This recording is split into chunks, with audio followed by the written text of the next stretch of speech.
सदा भवानी दाहिने सुमेरो सिद्ध गणेश, पांच देव रक्षा करें ब्रह्मा विष्णु महेश। सबके माता पिता की जय हो, सबके पूर्वजों की भैया जय हो। जय जय श्री सीताराम। समस्त भाइयों को हमारा राम राम। क्योंकि भैया इस समय श्राद्ध का महापर्व जो है चल रहा है और पितृपक्ष पूजा विधि श्राद्ध के सरल और सही नियम जानिए। प्रसारण विनोद प्रहरी यूट्यूब चैनल की तरफ से आज हम ऐसी विधि आपको बताएंगे जो अमीर गरीब छोटे बड़े लोग सभी अगर चाहेंगे तो अपने माता पिता या अपने पूर्वजों का पिंडदान कर सकते हैं। ये नहीं कितनी चीजें आप चाहिए, ये लाइए वो लाइए, इस प्रकार से कीजिए, ऐसी कोई व्यवस्था नहीं है। आज हम आपको एक सरल विधि इस प्रसारण के माध्यम से बताएंगे। आप उस सरल विधि से अपने पूर्वजों का भैया पूजन, अपने पूर्वजों को किस प्रकार से प्रसन्न एवं खुश आप कर सकते हैं। तो यह एक साधारण सी विधि प्रसारण जो है विनोद प्रहरी यूट्यूब चैनल की तरफ से, और आप लोगों से निवेदन करता हूं कि आप लोग यह सरल विधि दूर दराज तक इस वीडियो को आप लोग शेयर करें, क्योंकि मैं चाहता हूं कि इस मानवता के काम में सबके माता पिता सबके पूर्वजों का उद्धार हो। ये नहीं कि भैया केवल जो ही देखे उसका, सबका भला हो, सबका भला हो, सब आगे बढ़ें, सबके माता पिता प्रसन्न रहें। हमारा मुख्य उद्देश्य यही है कि हर घर में दीपक जले। हम बढ़ेंगे तो आप बढ़ेंगे, आप बढ़ेंगे तो हम बढ़ेंगे। इस उम्मीद पे आप जो है दीपक जलाइए। और कभी यह मत सोचिए कि खाली विनोद दुबे ही बढ़े, नहीं, विनोद दुबे के साथ साथ जितने लोग हैं, जितने लोग जुड़े हैं, जितने लोग इस प्रसारण को देखते हैं, सब आगे बढ़े। जय बजरंगबली हनुमान। तो भैया इस प्रसारण में आज हम आपको बताएंगे कि किस प्रकार से, किस तरह से अपने माता पिता को सतगति दे। और साथियों बताना चाहता हूं, पुत्र वही है जो अपने माता पिता को सतगति दे, अपने माता पिता को जो है इस श्राद्ध के महीने में पिंडदान करे, उनकी मुक्ति हो, वह प्रसन्न हो, वही पुत्र है। पुत्र श्रवण कुमार की तरह होना चाहिए, पुत्र भरत की तरह होना चाहिए, पुत्र श्री राम की तरह होना चाहिए। जय जय श्री सीताराम। तो आइए जानते हैं साथियों, पितृ पक्ष के दिनों में सुबह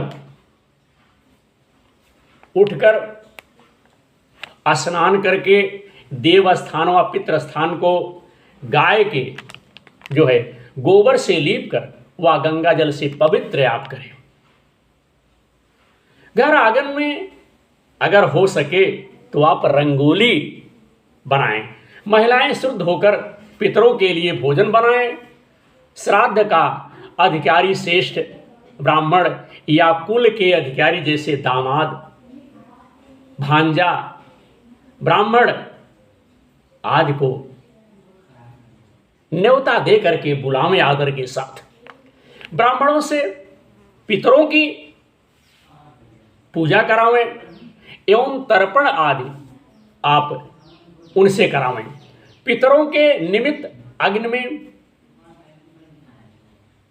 गाय का दूध, दही, घी एवं खीर अर्पित करें। ब्राह्मण को आदर पूर्वक भोजन कराएं। मुख शुद्धि, पान, वस्त्र, कपड़ा, दक्षिणा, धन आदि से सम्मानित करें। आदि चीजें आप ब्राह्मणों को दें।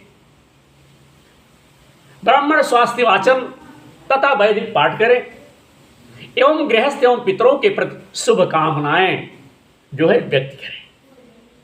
साथियों, घर में किए गए श्राद्ध, जब घर में जो श्राद्ध किया जाता है उसके विषय में मैं आपको बता रहा हूं। तो घर में किए गए श्राद्ध का पुण्य तीर्थ स्थल पर किए गए श्राद्ध से 8 गुना अधिक मिलता है। मित्रों याद रखिएगा, आर्थिक कारण या अन्य कारणों से यदि कोई व्यक्ति बड़ा श्राद्ध नहीं कर सकता, लेकिन अपने पितरों की शांति के लिए वास्तव में कुछ वह करना चाहता है, तो उसे पूर्ण श्रद्धा भाव से अपने समर्थ के अनुसार, अपनी ताकत के अनुसार उपलब्ध अन्न, साग, पात, फल और जो भी संभव हो सके उतनी दक्षिणा किसी ब्राह्मण को आदर भाव से दे देनी चाहिए।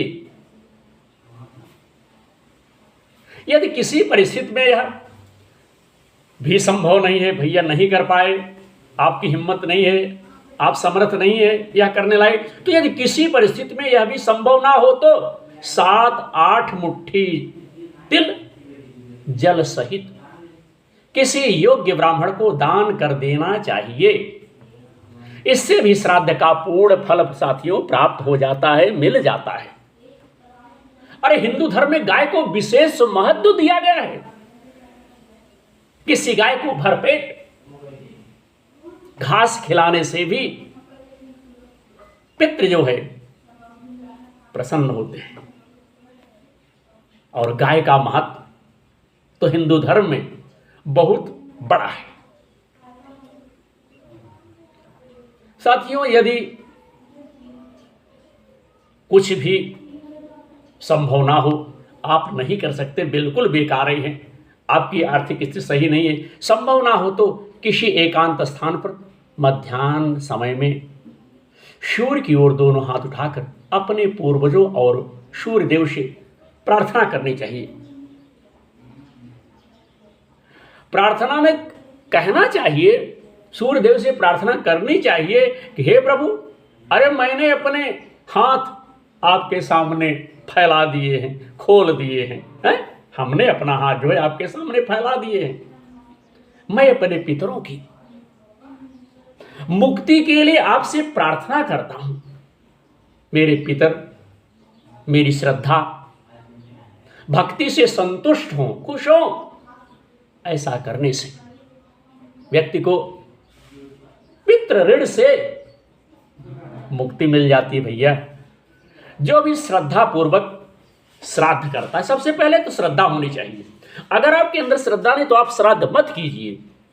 जो भी श्रद्धा पूर्वक श्राद्ध करता है उसकी बुद्धि, पुष्टि, स्मरण शक्ति, धारणा शक्ति, पुत्र साथियों पौत्रादि एवं एवर्ष की वृद्धि होती, बढ़ोतरी होती है। वह पर्व का पूर्ण फल भोगता है। तो जब आपके अंदर श्रद्धा हो तभी आप करिए। मन दबा करके पितृ ऋण से, माता पिता के ऋण से या पूर्वजों या पुरखों के ऋण से आप मुक्त ना होइए। जब आपकी इच्छा हो तभी आप कीजिए। क्योंकि भैया, हम अपने बच्चों के लिए तो उनका जन्म मनाते हैं ना, हम उनका हर 1 तारीख में क्या करते हैं, साल में एक बार उनका जन्म उत्सव मनाते हैं। तो क्या जिनकी इतनी बड़ी मालकियत, धन दौलत, जर जमीन, ऐशो आराम, जिन्होंने हमें पैदा किया, पढ़ाया, लिखाया, सुयोग्य बनाया, पाला पोसा, सब कुछ हमारी देख रेख की, क्या उनके लिए इतना भी हम नहीं कर सकते? और हमने सारी चीजें बताई कि अगर आप समर्थ वाले हैं, अगर आप कर सकते हैं तो करिए, और नहीं आपके पैसा पास है तो साधारण तौर पे हमने निःशुल्क इसमें विधि बताई है ना। लेकिन करिए, क्योंकि कर्म करेंगे तभी फल मिलेगा। कर्म प्रधान। जब आप कर्म ही नहीं करेंगे तो कहाँ से हमारे पूर्वजों को, हमारे माता पिता को, हमारे जो भैया पितर हैं उन्हें मिलेगा? तो अगर पितृदोष हो गया तो परिवार में सब कुछ दोष ही दोष हो जाएगा, सब कुछ नाश ही हो जाएगा। इसलिए पितृदोष से बचो। अगर पितृ रूठ गए तो भैया कोई आपको रोक नहीं सकता, कोई आपको बचा नहीं सकता, आपकी कोई रक्षा नहीं कर सकता। आप दौड़ते ही रहेंगे, डॉक्टर के पास, वैद्य के पास, हकीम के पास, कोर्ट कचहरी अदालत, आप दौड़ते ही रहेंगे। पितृदोष साधारण दोष नहीं है। अगर पितृ रूठ गए तब कल्याण नहीं है। और अगर पितरों में शक्ति नहीं होती, ताकत नहीं होती, तो काहे को 15 दिन के भैया महामलया आरंभ जो है, पितरपक्ष जो है, काहे को मनाया जाता? यह प्राचीन काल से परंपरा चली आ रही है। इस परंपरा को बचाओ और अपने माता पिता के ऊपर ध्यान दो। पुत्र वही जो अपने माता पिता को सद्गति प्रदान करे। नहीं तो भैया 50 साल बच्चे हैं और माता पिता की कोई देखे रेख नहीं कर रहे हैं, उस परिवार में कभी भी मित्रों खुशहाली नहीं आ सकती। वह परिवार कभी भी आगे नहीं जा सकता। परिवार वही आगे जाएगा जो अपने माता पिता के विषय में चिंतित रहेगा, जो अपने माता पिता के विषय में सोचेगा कि हमारे माता थे, हमारे पिता थे, इनकी किस प्रकार से मुक्ति हो, इनका किस प्रकार से उद्धार हो, वही पुत्र, वही परिवार आगे जाएगा। तो निश्चित तौर पर मैं आप लोगों से निवेदन करता हूं कि अपने माता पिता का श्राद्ध जो है, तर्पण, आप अपनी क्षमता के अनुसार कीजिए। आपकी क्षमता है तो लोगों को खिलाइए, पिलाइए, दान दक्षिणा दीजिए। आपकी क्षमता नहीं तो हमने इस वीडियो में बहुत साधारण सी विधि बताई, निःशुल्क विधि बताई है। आशा करता हूं कि आप लोग इस वीडियो को देखेंगे। इस वीडियो को देखने के बाद इस वीडियो को इस पितृपक्ष में ज्यादा से ज्यादा लोगों तक शेयर करेंगे ताकि सबके माता पिता का कल्याण हो जाए। ये नहीं कि हमारे कल्याण हो जाए, हमारे माता पिता का कल्याण हो जाए, नहीं, सबका कल्याण होना चाहिए। कर भला तो हो भला। हम और आप मानवता के काम से जुड़े हुए, हमने बताया ना, इसलिए ऐसा कोई कार्य करो ताकि सबका कल्याण हो, सबका भला हो। सर्वे भवन्तु सुखिनः सर्वे सन्तु निरामया। हम और आप तो एक मसाल लेकर के जला रहे हैं ताकि हर जगह प्रकाश हो, हर जगह रोशनी हो। तो हमारे इस कार्यक्रम को आप लोग देखिए। कार्यक्रम पसंद आए, अच्छा लगे तो आप लोग विनोद प्रहरी यूट्यूब चैनल से जुड़ करके धर्म के क्षेत्र में हमारी सहायता करें। तो देखते रहिए विनोद प्रहरी यूट्यूब चैनल। आप सबकी सेवा में आपका भाई विनोद कुमार दुबे, उत्तर प्रदेश की पावन भूमि से। जय श्री राम। पितृदेवो भव। जय हो सबके माता पिता की।